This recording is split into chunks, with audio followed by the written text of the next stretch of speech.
Our headlines today. Tigray External Affairs Office released a statement denouncing the alleged UN aid warehouses looting in Kombolcha.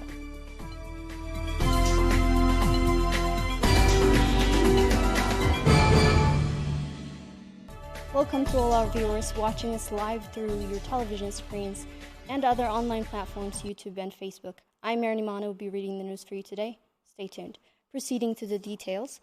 Tigray External Affairs Office released a press statement regarding the alleged UN warehouse looting in Kombolcha on Thursday, December 10, 2021. The office said the allegations are baseless and have received undeserved coverage. Abil Tsagabu reports.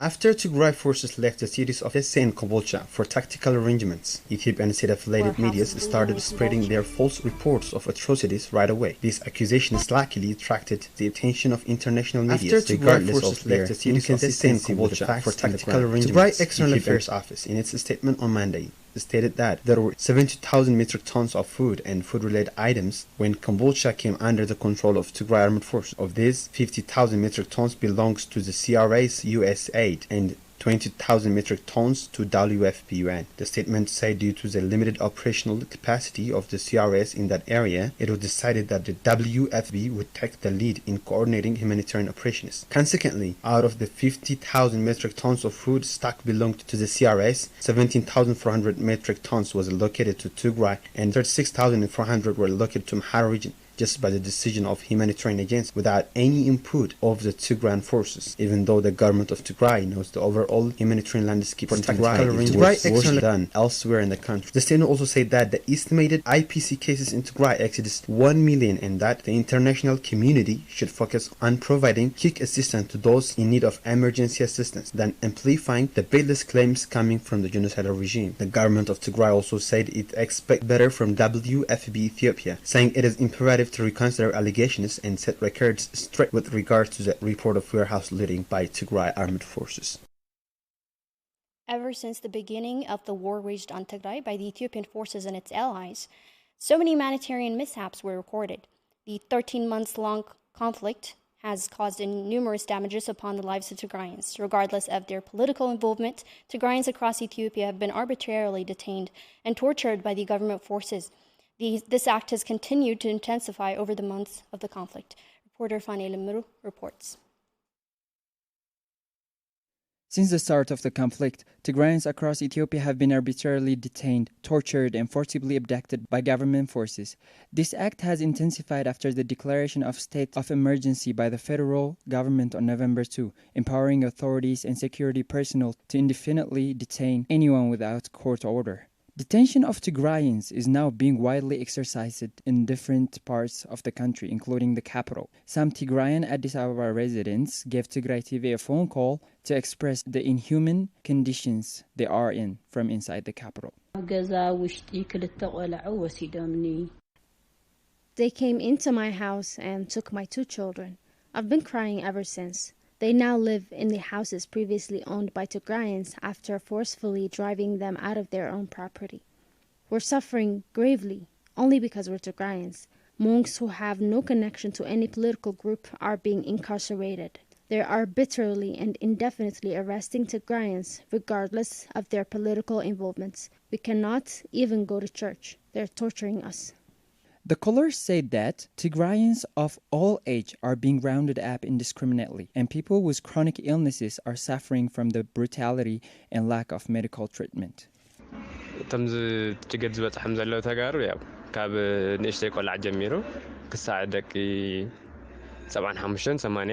This mass arrest is targeting Tigrayans of all ages, including little infants and elderly of 80 years.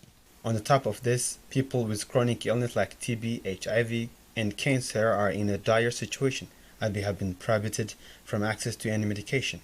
The brutality of this regime has even exceeded into forcing detainees to pay big amount of money to harm Tigrayans economically. They are lashing detained Tigrayans and depriving them of food for a long time. The situation happening is really excruciating. The callers also added that the international community should look to those unlawfully detained Tigrayans and free them up from the concentration camps they are being indefinitely held in. ያው ንዓለም ሕብረተሰብ The international community should consider what's happening to us as it's happening to them and be the voice to the voiceless we've become. On Monday, 6 countries passed a statement condemning the identity-based mass arrest, and they call for an immediate cease of the detentions. The world should take a decisive action to remedy this situation. This act, should it continue, will leave a horrific stain in the world's history. Since Abiy Ahmed came to office to rule Ethiopia, the country has been accused of arresting and torturing journalists. This act of jailing journalists has intensified after a war was waged on the people of Tigray. The CPJ Committee to Protect Journalists filed a report on December 9, ranking Ethiopia's second journalist arresting country from the sub-Saharan region. Salome Tigray has more.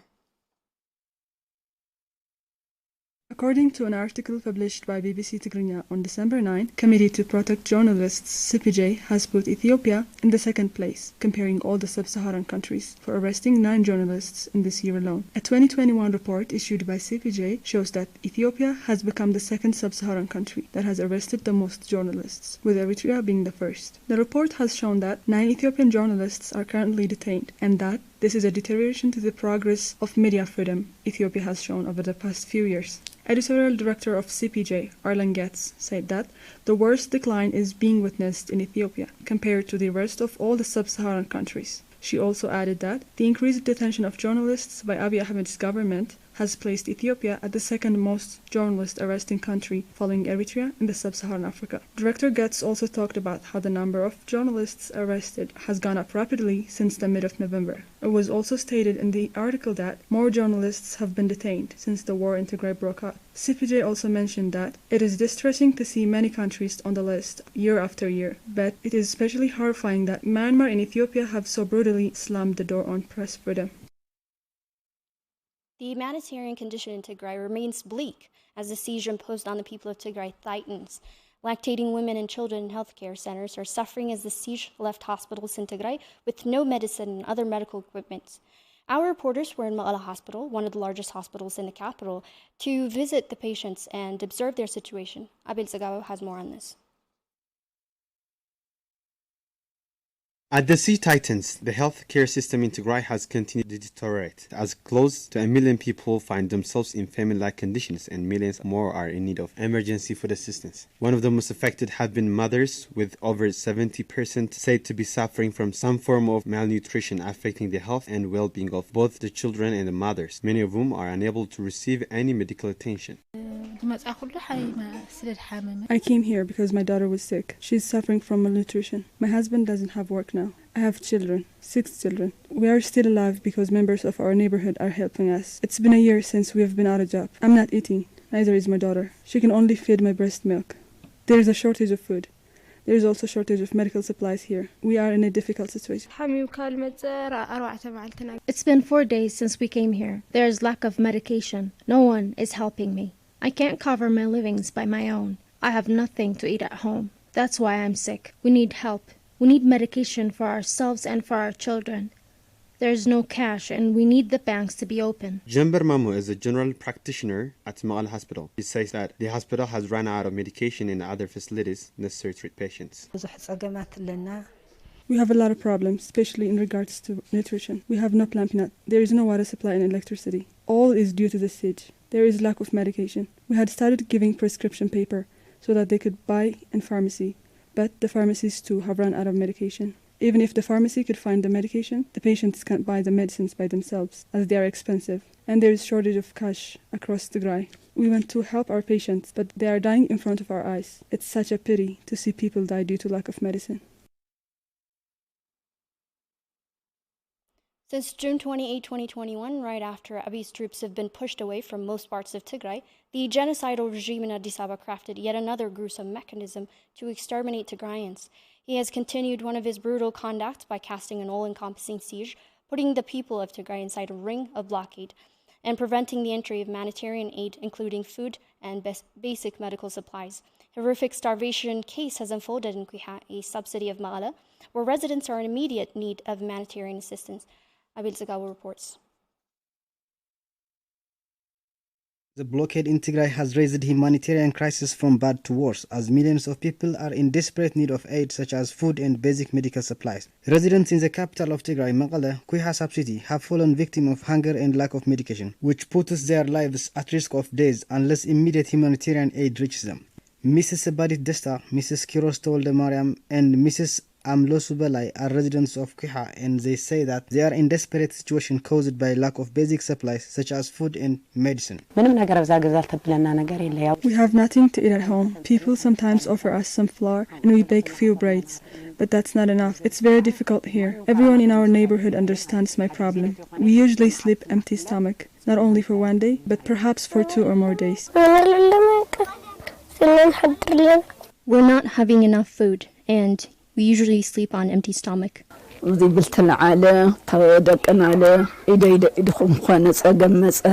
children can't reach out for us. They don't even have any for themselves. The situation here is beyond difficult. We've nothing to offer to each other. Our limbs are the only possessions we're left with. If I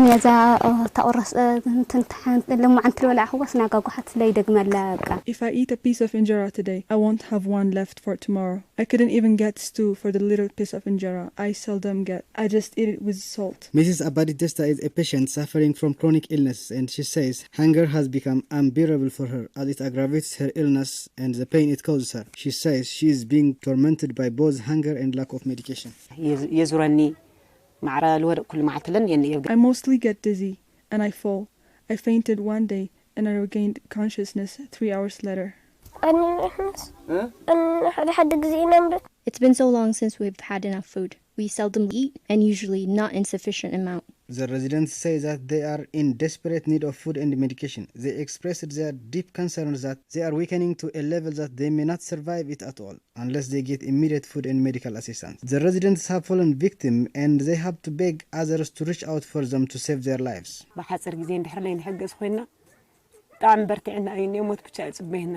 Unless we get help, we will die very soon. We are in a desperate need for food and medical assistance, but there is nothing we can do, and we are on the brink of death. Nothing but death awaits unless we immediately get help.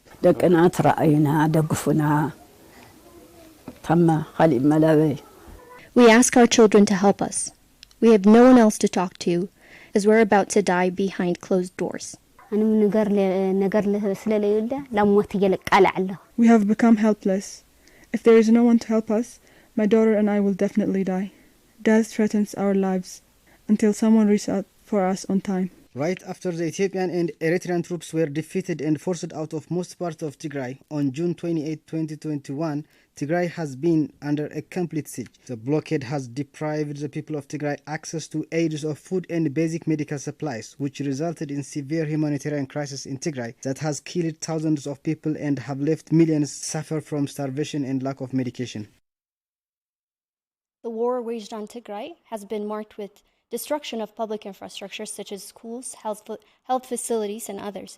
Niraq Health Center has been one of the health facilities located in Abergele district, and it has been destroyed by the Ethiopian and Eritrean forces. Health professionals say the health center gave service to many people in that vicinity. Sablelema has a report on this.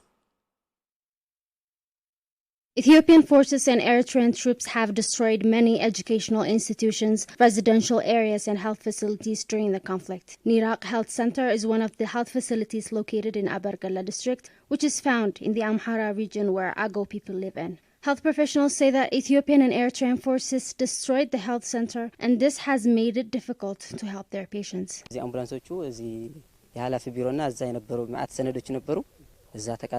Ambulances, the director's office, and patients' room were burned. We lost many things, and many of our patients are suffering. We as health professionals are also very concerned as we are unable to save mothers and children's lives because of the destruction. ክላሶችም አንዳንድ ክላሶችም እየገባን ማየት እንችላለን ማለት ነው ያሉትን ጉዳቶች ማለት ነው በጣም ከባድ ነው ይሄ የሚያውቀው ነው የሚያውቀው ማለት ነው ማለት We can look at every single room. It is all destroyed. And the worst thing is to watch children suffering and dying because we were not able to do anything to help them.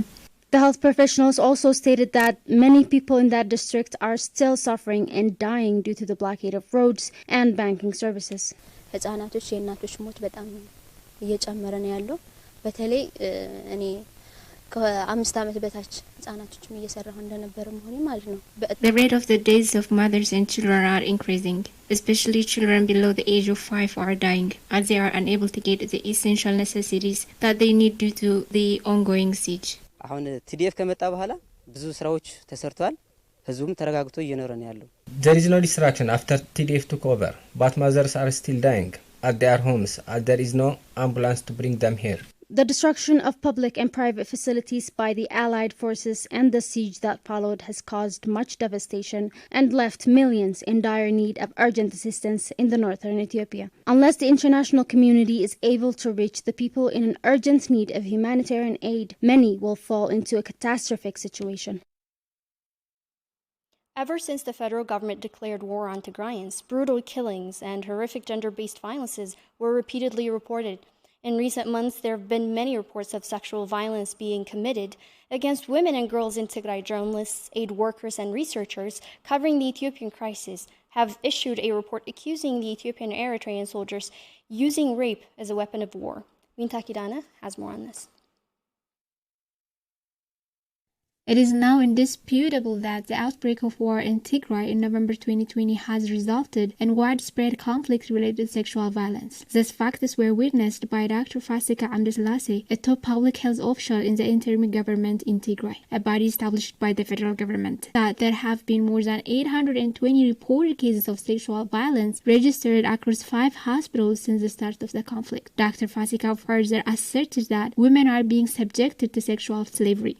There are now claims that the sexual violence in Tigray constitutes elements of genocidal rape. Among hundreds who have reported that they were subjected to horrific sexual violence by Ethiopian and allied Eritrean and Amhara forces, a 27-year-old businesswoman shared her story about how the Eritrean soldiers looted her business center and gang raped her. I used to be perfectly normal and healthy. I used to lead a good life. I used to have a grain store. And I was a good businesswoman. Then enemies came and occupied my neighborhood. And by enemies, I mean Eritrean soldiers. They looted and took all our belongings. When I was returning to my neighborhood, they kidnapped me and dragged me into the bush. They asked, "Where are you taking the money? Are you taking it to TDF? If you show us where they are, we will set you free. Otherwise, we will kill you here." Then they all raped me. There were 23 of them. The victim said after 11 days of rapes and beatings, the soldiers forced nails, cotton, plastic bags, and a rock into her vagina and left her alone in the bush. They gave me a shot of sedative. I woke up after 3 days. I was bleeding non-stop. Dr. Hagos Gidey, who secretly used to treat the victim when Maqala was under control of the Abiy soldiers, explains how her condition was.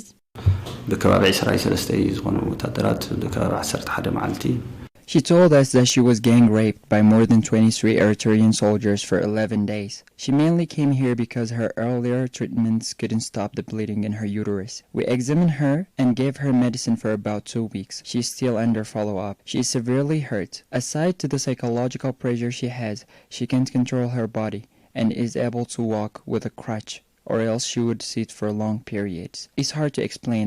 The attack spoiled her mentality, confidence, social life, and her physical conditions. I can't even begin to explain what she's going through. The victim said she still is suffering due to the incident happened to her, and she wonders how and why the perpetrators aren't accountable for their deed, and asks the international community why isn't still any action taken to hold accountable the criminals. But the victim's hope seems not to be dead. She expects the international community would hunt the perpetrators and serve her justice. I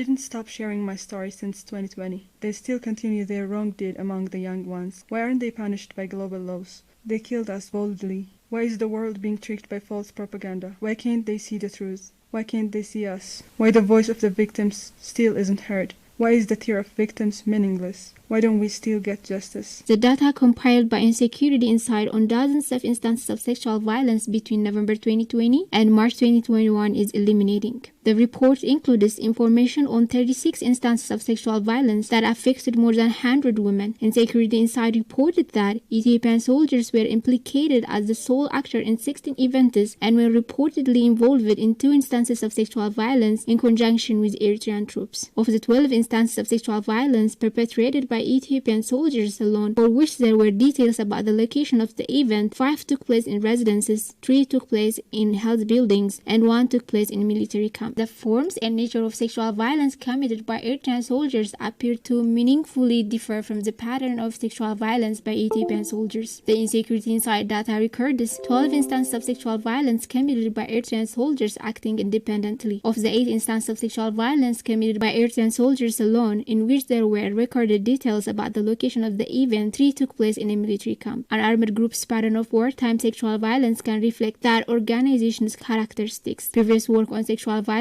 in armed conflict identifies that gang rape is a tactic of sexual violence often used by military groups that practice forced recruitments and militaries that practice press-ganging. Ever since the war broke out, the central government has been using starvation as a weapon of war to accomplish its genocidal mission against the people of Tigray. Countless households are suffering from severe starvation and lack of medication across Tigray. Our reporters visited a household in Quiha, subsidy of Ma'ala, to observe the situation.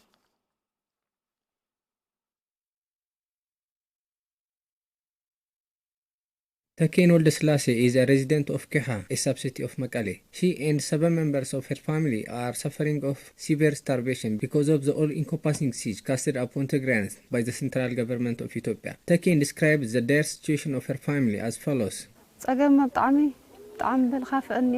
We're in a dire situation. My children came here displaced from Western Tigray. As you can also see, I have a physically disabled son. I have no words to explain the hardships that I'm going through. I can do nothing. We only eat if we get aid. Otherwise, spend the day starving. We don't have any choice. What can we do? The family is not only exposed to starvation, but also to different diseases. Dr. Brhan Manesu, the daughter of Takin, has this to say about their current status.